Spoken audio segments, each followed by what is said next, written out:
Cold, quiet, relentless. On the battlefields and border posts of the Cold War, soldiers didn't die from dramatic firefights nearly as often as they died from the invisible enemy beneath their feet. The ground. Most discussions of cold weather survival focus on clothing, sleeping bags, or layering systems, but these were secondary. The real threat came from heat loss conducted directly into frozen soil, compacted snow, or damp ground.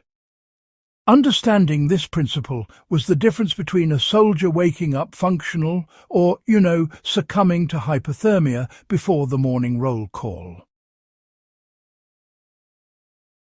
The sleeping mat, small tool, life-saving impact. Enter the Cold War sleeping mat, a piece of gear almost never celebrated outside military circles, yet one of the most important survival tools ever issued. These mats were designed not for comfort, but for pure function, to interrupt the conduction of heat from the body to the frozen earth. Material science in the field. What set Cold War mats apart from older bedrolls wasn't just insulation thickness, it was an understanding of material performance under extreme conditions.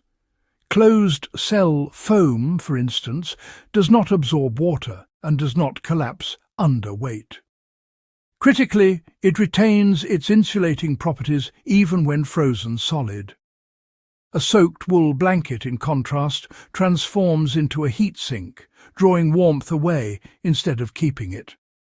Soviet field manuals emphasized the point repeatedly. Your mat had to remain functional in wet, snowy and icy conditions. Units operating in Northern Europe or Siberia would face frost that dominated the ground for months. A sleeping bag without a mat beneath it was essentially useless. Field doctrine. How soldiers learned to stay warm. Cold War military doctrine made it unmistakably clear. The mat came first.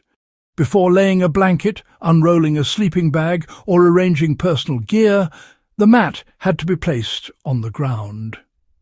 In forested regions, pine boughs or brush could be added underneath for extra insulation, but never as a substitute for the mat. Veteran accounts frequently noted that forgetting the mat was more dangerous than forgetting the sleeping bag itself. The physics of pressure points mattered.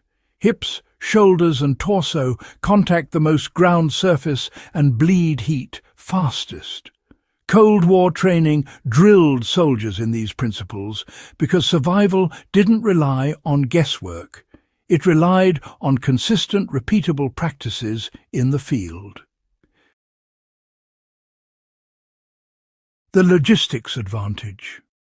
Cold War mats were also a logistical triumph. They were cheap, lightweight, durable and repairable. Unlike sleeping bags or down quilts that failed under prolonged abuse or moisture, a torn mat still functioned. Burned edges didn't reduce its insulating capacity. For a military preparing for long, uncertain deployments with the constant possibility of resupply disruption, this reliability was critical. Soldiers could lose much of their gear, yet retain the ability to survive and function, as long as the mat remained intact. These mats were a rare case where simplicity, physics, and practicality converged to save lives. Applying the lesson today.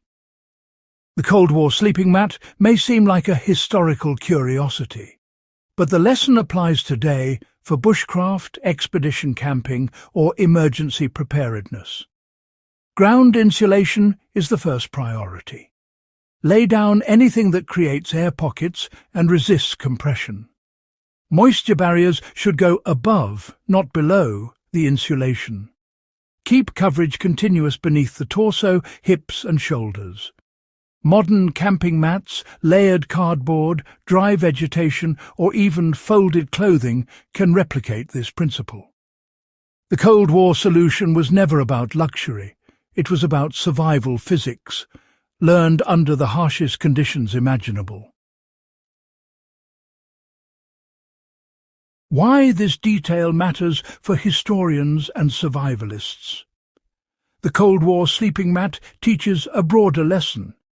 Some of the most critical survival innovations are invisible, overlooked, and born from necessity rather than marketing. Modern gear may carry higher price tags and fancier designs, but the core principle hasn't changed since the 1950s. Heat loss to the ground kills faster than cold air, and the first priority for any soldier or survivalist is to stop that loss. Blankets and sleeping bags are secondary. They cannot compensate for failing at this fundamental step. Closing thoughts and call to action. Understanding why Cold War armies prioritized ground insulation gives us insight into survival science and military logic that textbooks rarely capture. These mats were small, portable and unglamorous, yet their impact was life or death. For historians, they represent knowledge earned through experience, not marketing. For survival enthusiasts, they show that sometimes the simplest tools solve the hardest problems.